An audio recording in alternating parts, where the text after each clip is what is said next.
عصف الأنين بداخلي كم مرة قد ذاق قلبي من أساه محنة تمر وكم كرهت مصابها لكن رأيت الخير يسكب في أنا كم مرة قد ضقت من عظم البال. بسم الله الرحمن الرحيم. الحمد لله رب العالمين والصلاة والسلام على نبينا محمد وعلى آله وأصحابه ومن تبعهم بإحسان إلى يوم الدين. ما بعد. السلام عليكم ورحمة الله وبركاته. We've got an exciting video, or series should I say, in connection to khurafat, dalalat of the ghullat from the Sufiya. Now, as a disclaimer, and I have to get this out because people might assume, coming from a Hanafi, Athari / Salafi background, people might assume that I am against karamat or the importance of Allah subhanahu wa ta'ala having chosen slaves, most notably who people call the awliya. So I believe in the karamat of the awliya who Allah subhanahu wa ta'ala has chosen. At the same time, we don't believe in over-exaggerated, manipulated stories. And in my part of the world, being from the subcontinent of Pakistani background, as I discussed the issues with the Habaib or the Ba'alawis in Yemen, in Tarim, regarding the over-exaggerations, regarding the stories of Hud alayhi salam and the awliya, I think there's issues within the subcontinent, might even go as far as saying on steroids. But, okay, I'm sure I'm hearing things. Okay, I'm going to compose myself because I must be hearing things. Let me carry on. So, my part of the world, the subcontinent, has stories that will make you probably scream with laughter. And I don't want to act because ultimately it's not befitting for a Muslim to act. My partner in crime, Muttley, is back. There you go. So subhanAllah, it's comedy hour. Or it could be half an hour, but it's comedy time.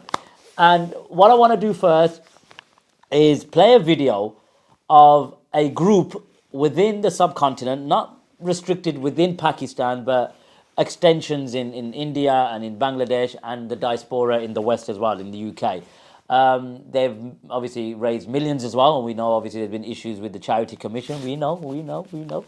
So what we'll do is play a video. Muttley is going to comment on it with his laughter. I'll do the formalities of these issues of ghullat and comedy and ridiculousness. So let's start off by watching one video, and Muttley and me will come back regarding the comedy that arises from this video. So let's play it. ईमान पर खात्मा हो वो जन्नती दरवाजे की हकीकत बताऊं मैं आपको। इसकी हकीकत ये है कि हजरत सैयदना ख्वाजा निजामुद्दीन औलिया रहमतुल्लाह ताला अलैह के बारे में ये मनकूल है कि इन्होंने बेदारी में महबूब बारी सल्लल्लाहु ताला अलैहि वसल्लम की प्यारी प्यारी जियारत की, और वो भी इस हाल में कि खुलफा राशिदीन के हमराह सरकार सल्लल्लाहु ताला अलैहि वसल्लम उसी दरवाजे से गुजर रहे थे जिसको आजकल बेहिश्ती दरवाजा कहते हैं। और आका सल्लल्लाहु ताला अलैहि वसल्लम ने इरशाद फरमाया, जो इस दरवाजे से गुजरा वो अमन में आ गया। तो इस हिकायत को, इस वाक़े को बेशुमार औलिया किराम रहमहुमुल्लाह सलाम ने बरकरार रखा, और आज तक मुसलमान इसको तस्लीम करते आ रहे हैं। यह है बेहिश्ती दरवाजे की हकीकत। अल्लाह हम सबको उसमें से गुजरना नसीब फरमाए। इसलिए वसवसे नहीं पालने चाहिए, और असी मनण वाले सोचण वाले नहीं, क्योंकि अक्ल को तनकीद से फुर्सत नहीं, इश्क पर अमाल की बुनियाद रख। What I want to do is go over the story or the fairy tale, and let's be honest, Disney, Pixar would have a field day with this particular story. So this individual, for those who don't know, who are not from the subcontinent, is a very famous individual by the name of Ilyas Qadri. I think in the middle is Attari, not Athari, Attari. So to my Athari Salafi brothers, don't get confused. All right. So what he's relaying is that in a wakeful state. Okay, my Urdu isn't the best, so I've got Muttley here who understands Urdu better than me. So in a wakeful state, Khawaja Nizamuddin. Now Khawaja Nizamuddin was the student of Baba Farid, and they call him, Farid Gun Shakar in Pakpattan. All right. So there's a door called Bishti Jannat. So that translates as the heavenly door. So according to Ilyas Qadri, who's far from Sheikh Abdul Qadir al-Jilani, let's call it as, and you'll see a reoccurring theme in this series that they've got an emphasis regarding devotion and extreme devotion, fabrications as far as stories are concerned, to the noble Sheikh Abdul Qadir al-Jilani al-Hanbali al-Athari. Okay, so he's saying that Khwaja Nizamuddin is saying that in a wakeful state that he saw the Prophet sallallahu alaihi wasallam and his noble 4 rightly guided companions in a wakeful state. And again, he said this is manqul, this is something that's transmitted, and the awliya, again, which awliya are these, I don't know, but the awliya have said that Khwaja Nizamuddin said, let's get back to the story, that Khwaja Nizamuddin said that the Prophet sallallahu alaihi wasallam, now he's attributing, now again, I believe that this is not from Khwaja Nizamuddin. This is my honest opinion. I believe this is fabricated the way they fabricated stories to Sheikh Abdul Qadir al-Jilani. And as I mentioned regarding the Ba'alawi and the Tarimi and the Hadramauti, the common denominator is that the over-exaggeration of these Sufis, these ghullat, that re-encant stories that has no basis. That has no basis. So, the Prophet ﷺ said, according to Khwaja Nizamuddin, and the noble companions were with him, that said, whoever goes through this door, so the Prophet ﷺ went through this door, and whoever goes through this door, of his what?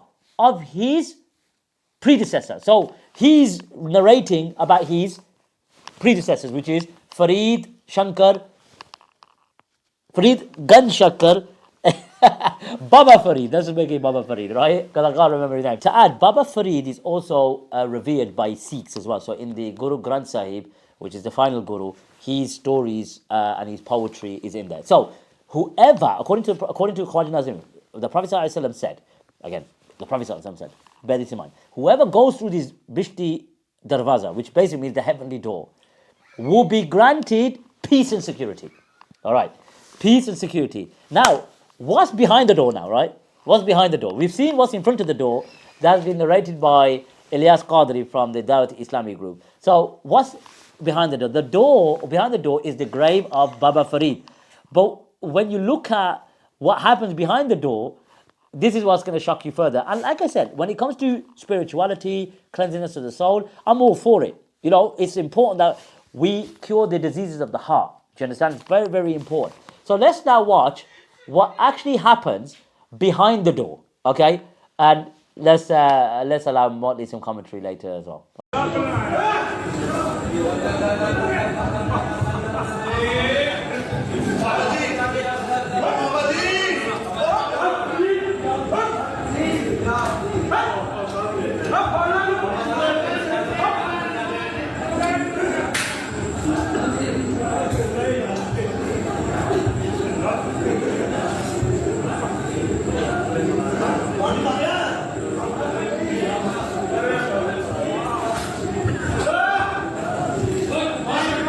Swarming him, thinking they're going to heaven, or thinking that this door, that once it finally opens, it's a heavenly abode that they're going to enter.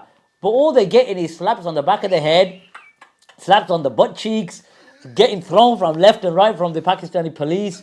And the door, again, this is where the fabrication is, right? In Pakpattan, there's fabrications. Now, the people, and I'm saying this with all utmost respect to the people, they're very, very gullible and ignorant. But it's these charlatans that they allow the people to stay ignorant, and in the meanwhile, they narrate these stories, and then what naturally happens is they would ask for monetary benefit by asking for renovations, and then obviously what happens is they renovate, and then even just their channels, because they narrate these stories to keep people emotionally inclined to these sort of fabrications, to give them like a quick access to heaven. You know, when you find Catholics that go to the church and they have like a confession booth, and they go into the booth and there's a priest waiting on the other side, and they say, Father, forgive me, for verily I've sinned.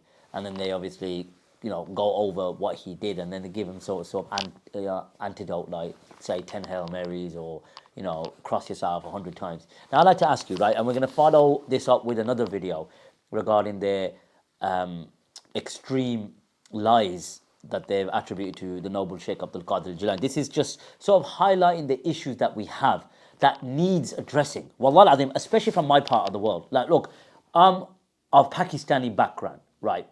Obviously, if you want to go into the intricacies, my father's from Kashmir and my mom's from the Punjab. But in Kashmir, you'll find, and even in the Punjab, it's no different, but there's a lot of ignorance. So what they are doing, they're contributing towards the ignorance. They're not educating them of true monotheism, like call upon Allah alone. Like, okay, you could, again, the istighatha, tawassul, istishfa'. I honestly believe in this day and age, one should not be opening the door to this, to the layman. Why? Because this is the type of people that are taking advantage of the layman's devotion to Islam and taking advantage of the layman's lack of understanding or the technicalities of these very detailed, heavy matters. We know our part of the world, unfortunately, education isn't high illiteracy rates, etc. And these people are spreading these on channels and saying, go to this heavenly door and just get your butt cheeks slapped and bring it back to comedy and get pushed around. But this is a heavenly door. Now, the next video I'll be going into certain exaggerations of stories in connection to those who attribute themselves to Sufia. And the key word is attribution. Like I said in previous videos, you could call yourself whatever you want. Call yourself an Abid, call yourself a Zahid, call yourself a Sufi. It's labels and terms. Doesn't mean nothing, right? So, there's a video I'm going to play now for you. And you'll see the exaggerations to such an extent that this is now breaching their tawheed. This is now getting to the point that they're breaching their tawheed. हुजूर हमारे सबक में मसरूफ थे, यानी हमें पढ़ा रहे थे कि यकायक आपका चेहरा जो है वो सुर्ख हो गया और दस्ते अकदस अपनी चादर में पोशीदा फरमा लिया, यानी चादर में अपना हाथ छुपा लिया। जरा देर में चादर मुबारक से हाथ निकाला तो हमने देखा कि आस्तीन से पानी टपक रहा है और हाथ तर है। तलबा कहते हैं कि बड़ी उस वक्त जाहो जलाल था चेहरे पे, हम हैबत की वजह से कुछ पूछ ना सके, लेकिन हमने वो दिन और तारीख और वक्त अपने पास लिख लिया, टाइम नोट कर लिया, डेट नोट कर ली। कहते 2 महीने के बाद कुछ सौदागर कारोबारी लोग खिदमत में हाजिर हुए और नजरो तहाइफ पेश किए। हुजूर ने हमारे आगाह होने के लिए इन ताजिरों से कैफियत पूछी। उन्होंने बयान किया कि यहां से 2 महीने का रास्ता था जब हमारा जहाज पानी के अंदर था, यकायक तूफान आया, बड़ी तेज हवाएं चलने लगी, मौजों का तलातुम था, जहाज डूबने लगा। घबराहट में कुछ बन ना पड़ा, या शेख अब्दुल कादिर जिलानी अल मदद का नारा लगाया। उसी वक्त दरिया में से एक हाथ बरामद हुआ जिसने हमारे जहाज को किनारे लगा दिया। जब वो तारीख, दिन और टाइम मिलाया गया, ये वही वक्त था जब गौसे पाक ने गोया अपने हुजरे में बैठकर ये करामत दिखाई थी। Okay, so with Mulli's laugh, it gives it away. But those who don't understand the Urdu language, let me explain. So, Sheikh Abdul Qadir Jilani was teaching his students, and as he was teaching his students, I think, and again, Mulli will correct me, that he felt a bit scared, or he was like, oh, and he was like, troubled, and he was sweating and whatnot, and then he put his hand inside his clothing, right? So his students, were a bit perturbed, like, what's he doing? So as he removed his hands, there was a sense of wetness dripping from his fingers. So the students looked at this and thought, okay, this is very strange. So they actually wrote down the date and time. I don't know where they're getting these stories from, by the way, because he's reading something. I'm interested to know where this is from. What's the masdar?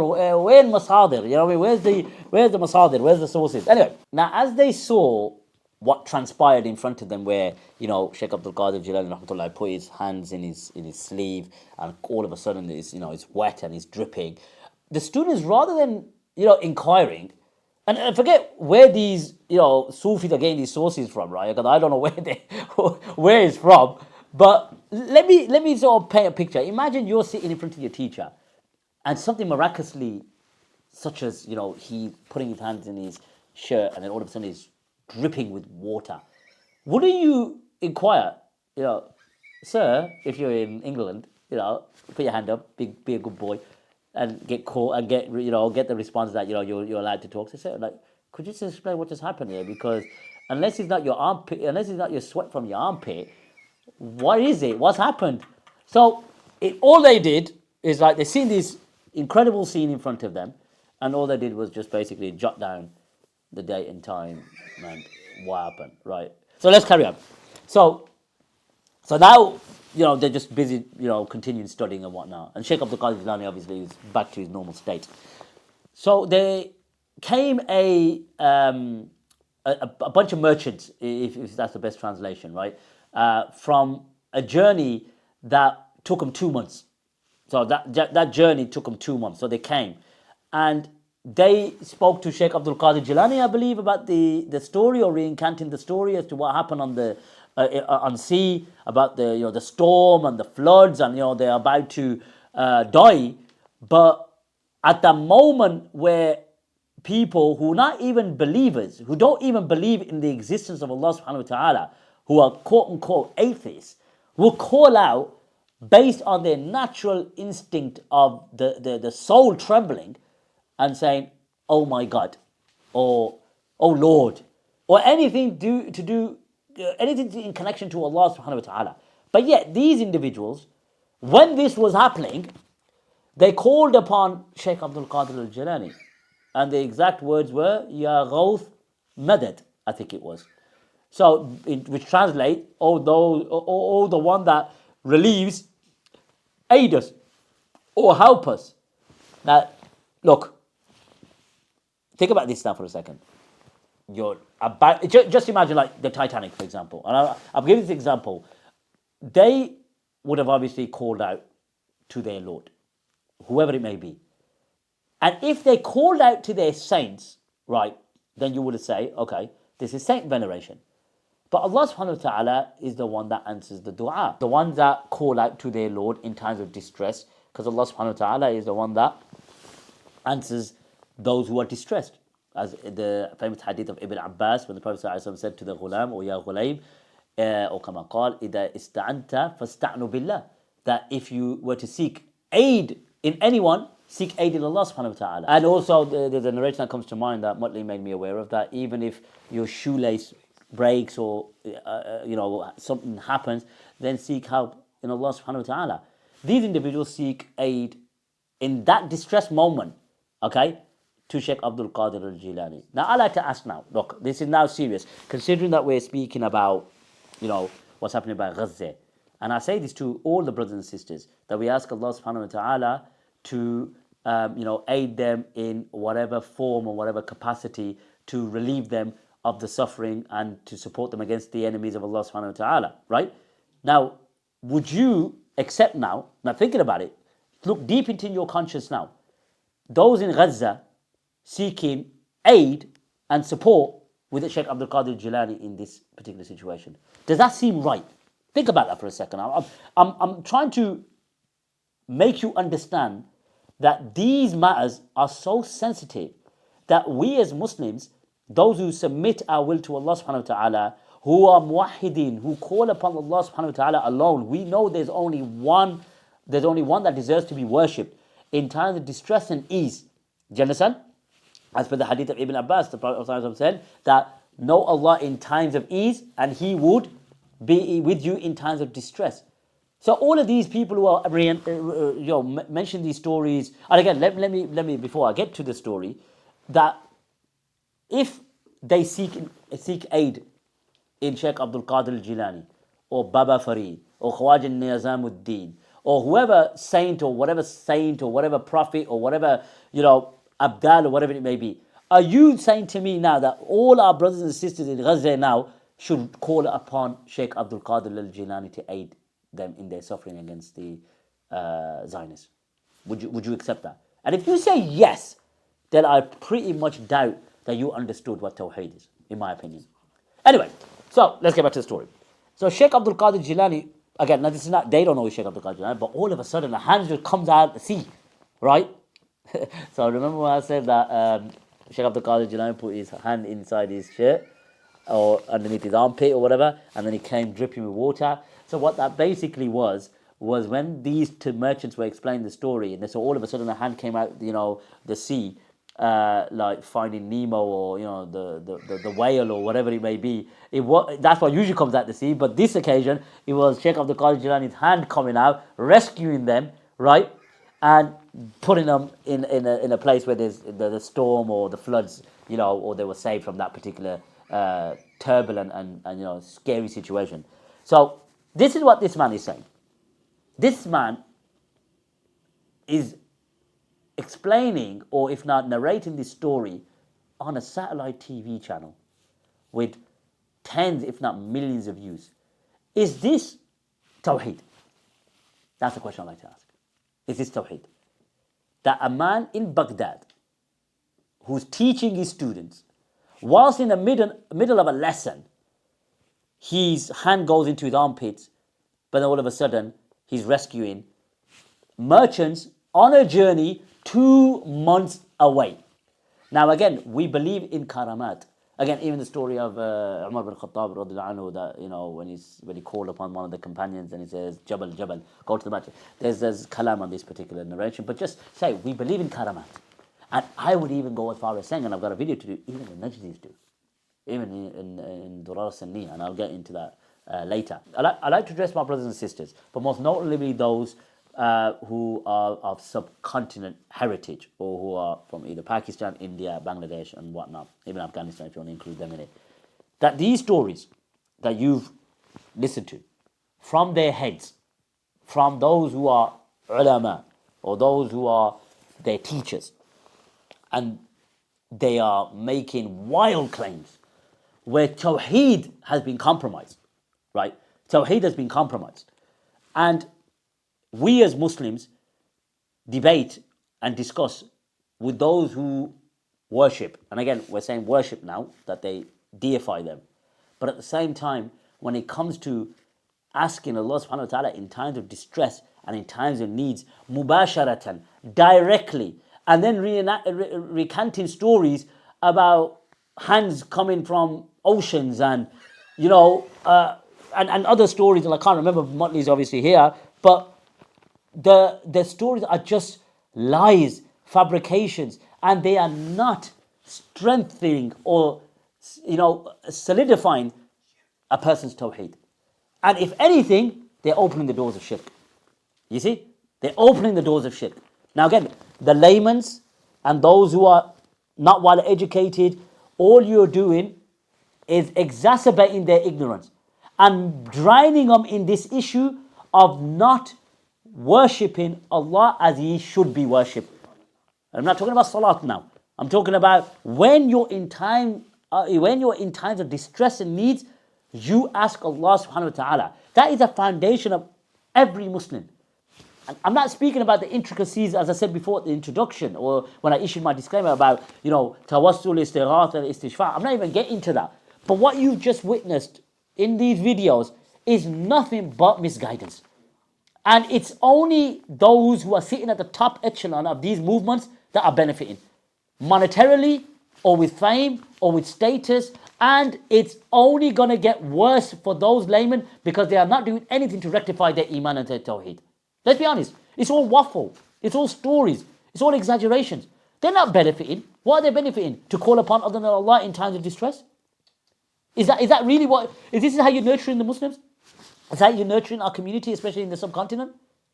With these lies and exaggerations of saint veneration and saint, let's call it as it is, borderline saint worship.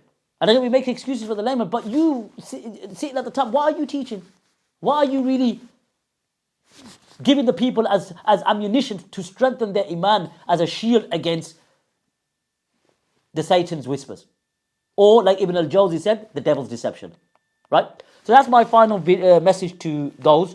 I've got part 2, part 3, maybe part 4, and even stretch it to part 5. आला हजरत फरमाते हैं और गुनाह तो गुनाह है, नमाज छोड़ना गुनाह है, रोजा छोड़ना गुनाह है, ज़कात फर्ज होने के बाद न देना गुनाह है, हज फर्ज होने के बाद न करना गुनाह है, गीबत गुनाह है, झूठ गुनाह है, मगर ये वो गुनाह नहीं जिससे ईमान चला जाए, जिससे ईमान चला जाए, अकीदा खराब हो जाए। मगर देवबंदियों वहाबियों के साथ उठना बैठना खाना पीना ताल्लुक बनाना ये वो गुनाह है जिससे ईमान जाने का खतरा। To translate this particular video, now it mentioned this individual, I don't know who he is, what his name is, but he's narrating that Ala Hazrat said, I think from my understanding that Ala Hazrat is Ahmad al-Bahan. If he has said this, Allahu A'lam, I don't know. But as I said, it's up to you to verify because this individual is claiming that it was said by Ala Hazrat. So to sort of summarize, and Mutli is here to correct me, that if you abandon the salah, if you don't fast, if you leave Hajj, basically the 5 pillars, apart from Shahada, this is a major sin. It's very bad. But sitting, standing, getting invited, eating with a Wahhabi or a Deobandi can basically leave, or Iman can leave you. Okay. So what I'm saying is that if you look at the extremism here, now we highlight the takfiri mentality, which is attributed to those who subscribe to the Najdi methodology. But if this isn't takfirism, then I don't know what is. You understand?